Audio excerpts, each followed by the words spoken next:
Assalamualaikum warahmatullahi wabarakatuh. Apa kabar di sini teman-teman sekalian? Semoga dalam keadaan sehat selalu.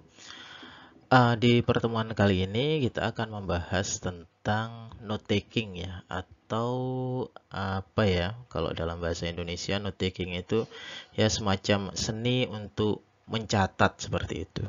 Nah, skill ini sebenarnya sudah cukup umum seperti itu. Eh, ini terjadi di mana-mana, ini dilakukan di mana-mana ketika mahasiswa itu mengikuti perkuliahan atau dia itu belajar dari sebuah artikel atau buku, maka sebaiknya mahasiswa itu melakukan penulisan catatan seperti itu untuk mempermudah bagaimana cara dia itu belajar. Intinya seperti itu. Nah, pada pertemuan kali ini kita akan membahas tentang Cornell Notes, yaitu di sini ini adalah sebuah teknik mencatat yang sangat populer begitu, dan pertama kali di sini dikembangkan oleh uh, Cornell University bagi mahasiswa-mahasiswanya. Nah, baik kita lihat seperti apa di sini Cornell Notes dalam membantu kita untuk belajar secara lebih efektif. Nah, jadi tujuan dari Cornell Notes di sini adalah untuk mengorganisasi informasi secara efektif ya. Kemudian di sini uh, Cornell Notes nanti itu bisa kita gunakan untuk memperkuat pemahaman kita dan juga untuk memperkuat ingatan kita dalam materi-materi pelajaran atau materi-materi kuliah yang kita ikuti. Nah, struktur Cornell Notes di sini sederhana di sini ya. Ada kolom kunci di sini atau Q, ada kolom catatan, ada ringkasan. Jadi ini tiga komponen penting dari Cornell Notes di sini. Nah, seperti apa bentuk Cornell Notes? Baik, sebelum kita membahas lebih dalam bagaimana Cornell Notes ini membantu kita lihat dulu bentuknya gitu. Kita lihat dulu bentuknya agar teman-teman di sini punya gambaran. Nah, jadi di sebelah kanan ini nampak ya, di sebelah kanan di sini nampak eh, Cornell Notes itu bentuknya ya seperti ini gitu. Jadi halaman kertas yang kita gunakan untuk mencatat atau buku yang kita catat, gitu, buku tulis ya, itu dibagi menjadi tiga bagian di situ. Kolom kunci atau Q column. Nah, kolom kunci atau Q column itu di sebelah kiri, kemudian itu proporsinya ya sedikit saja, tidak perlu terlalu banyak. Yang butuh proporsi banyak itu adalah kolom catatan di sebelah kanan atau note taking column-nya itu. Nah, jadi misalnya kita di sini sedang mengikuti kuliah atau mungkin mencatat dari sebuah artikel. Kita mencatat poin-poin penting dari sebuah artikel tentang pendidikan dan human capital, misalnya seperti itu. Nah, di sini kita menemukan beberapa poin penting ya, kata kunci penting. Misalnya apa itu human capital, mengapa pendidikan penting untuk meningkatkan human capital, faktor apa saja yang mempengaruhi kualitas human capital, bagaimana pendidikan dapat mempengaruhi pembangunan ekonomi, misalnya itu. Nah, kata kunci atau konsep-konsep kunci ini kita letakkan di kolom kiri, sedangkan di kolom kanannya itu adalah informasi yang kita dapatkan dari sumber seperti itu.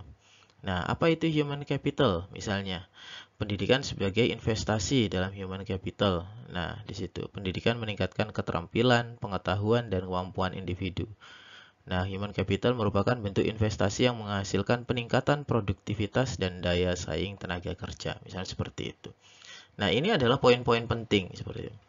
Jadi kalau kita ambil contoh di sini, ini lebih kepada apa ya? Tulisan yang di sebelah kanan di sini, note takingnya di sini adalah hasil analisa, tidak hanya mendengarkan informasi dari sumber, tidak hanya mengambil informasi secara literer dari sumber, tetapi di sini juga melibatkan meningkatkan kemampuan atau maksud saya di sini setelah mendapatkan informasi di sini, penulis di sini perlu untuk menggunakan daya analisanya seperti itu untuk mencatat poin-poin penting, mencatat poin-poin penting dari informasi yang didapat seperti itu.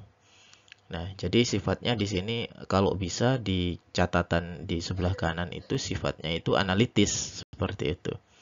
Jadi kalau human capital itu kan semakin orang itu terlatih memiliki skill, nah maka dia akan dapat uh, berproduksi atau meningkatkan produktivitasnya dan juga meningkatkan daya saing tenaga kerjanya. Nah, konsepnya seperti itu, human capital itu.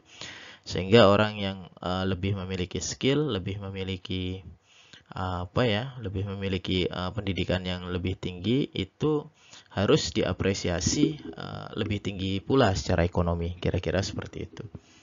Nah, di sini di kolom bawah di sini ada kolom ringkasan atau summary section di sini.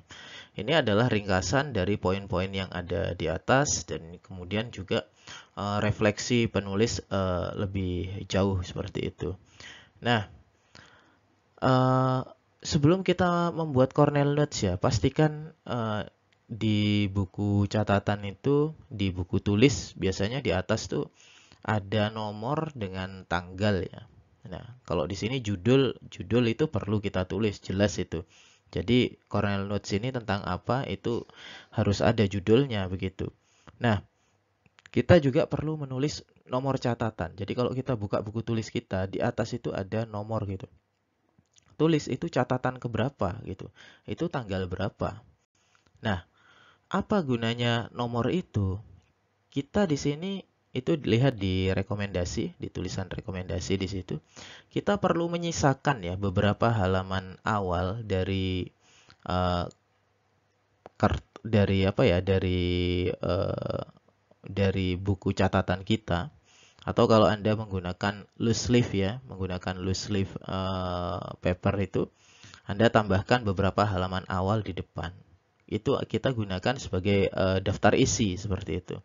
Jadi kalau kita setiap kali kita membuat Cornell Notes atau catatan yang lainnya itu memang kita perlu kasih nomor begitu. Nanti di depan di halaman catatan itu kita tulis. Nah, jadi catatan nomor 1 itu tentang apa. Begitu kita nambah ada catatan nomor 2, tambah lagi nanti di halaman depan itu sebagai daftar isi itu nomor 2 itu tentang apa. Seperti itu. Nah, dan seterusnya. Jadi ketika orang atau kita membuka catatan kita lihat di halaman depan daftar isinya, mau catatan tentang apa, itu ketahuan itu di nomor berapa. Jadi kita lebih mudah untuk mencari catatan yang dimaksud. Nah, baik kita lanjut. Nah, jadi tadi sudah ada gambaran tentang Cornell Notes. Nah, di sini langkah-langkah membuat Cornell Notes seperti apa? Nah, persiapan halaman ya, seperti kita sampaikan tadi. Di sini kita bagi halaman menjadi 3 bagian utama. Kemudian kita mencatat poin pentingnya di kolom catatan. Nah, kemudian kita membuat pertanyaan di kolom kunci. Nah, itu sebagai cue ya, atau petunjuk seperti itu. Nah, jadi harapannya di sini dengan membuat Cornell Notes di sini kita akan tahu ya, kita akan bisa mengidentifikasi poin-poin penting itu nanti ketika pelajaran itu atau materi itu mungkin sudah kita lewati selama beberapa waktu seperti itu. Jadi kalau kita flashback, kemarin kita belajar apa atau bulan lalu kita belajar apa gitu. Kita ingat, oh poin-poinnya ini, catatannya ini, seperti itu. Nah, tentunya tidak semua hal di sini perlu untuk dicatat gitu. Namanya note taking di sini ya kita ngambil yang penting-pentingnya saja menurut kita. Nah, tetapi di sini juga butuh kemampuan untuk berpikir kritis dari pembuat catatan sendiri seperti itu. Jadi kita perlu kritis mana yang perlu kita catat, mana yang tidak seperti itu. Nah, ya dicatat semua sih tidak masalah seperti itu, tapi itu kan membutuhkan banyak tenaga. Tetapi kadang kalau kita kurang hati-hati dalam membuat note taking, nanti yang terjadi adalah ada poin-poin penting yang malah tidak tercatat. Nah, itu juga sering terjadi. Nah, jadi bagaimana kita mengoptimalkan Cornell Notes di sini? Kita fokus pada ide utamanya kita. Ya. Poin penting itu kita catat dengan frase-frase yang singkat. Nah, kemudian kita buat pertanyaan kritis di kolom kunci atau di Q itu. Kita bisa menggunakan warna. Kita menandai konsep penting di situ dengan warna-warna yang berbeda dan kita mereview catatan kita. Kita baca hari ini, kemudian mungkin di akhir pekan, mungkin di akhir bulan gitu kita baca lagi. Tujuannya untuk apa? Ya mungkin ada refleksi kita yang bertambah tentang apa yang sudah kita catat itu. Kemudian bisa kita tambahkan di situ. Mungkin ada pikiran-pikiran yang lain seperti itu.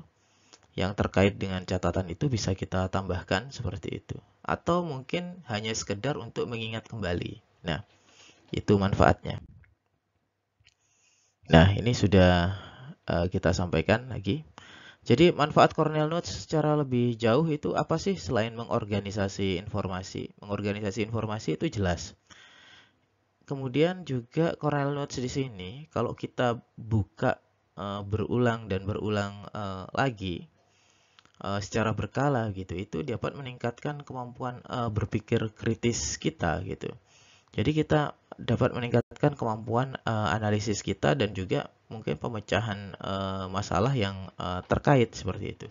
Karena manusia hari ini mendapatkan informasi, kemudian atau mendapatkan pengetahuan begitu, kemudian dia berinteraksi dengan lingkungan sosialnya, dia akan melihat permasalahan-permasalahan yang ada di sekitarnya. Kemudian dalam beberapa waktu dia merenung seperti itu. Pasti ada refleksi-refleksi yang terkait dengan apa yang pernah kita pelajari. Nah, di situ bisa kita tambahkan di Cornell Notes. Itulah sebabnya mengapa Cornell Notes itu perlu kita tinjau kembali secara berkala seperti itu. Tidak hanya sekedar menulis kemudian kita lupakan begitu, tidak. Nah, bisa juga di sini Cornell Notes digunakan untuk persiapan ujian seperti itu. Itu jelas sekali. Nah, jadi bagaimana kita mengimplementasikan Cornell Notes di sini? Ya, kira-kira ada 4 langkah di sini. Kalau mau kita ulang dari awal, siapkan halaman, bagi 3, catat poin utama, buat pertanyaan, dan buat ringkasan. Nah, kira-kira seperti itu.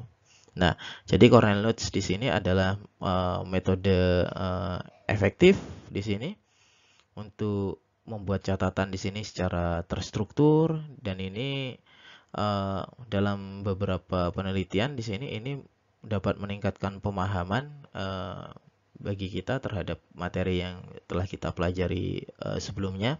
Karena dengan Cornell Notes di sini informasi itu lebih terorganisir seperti itu.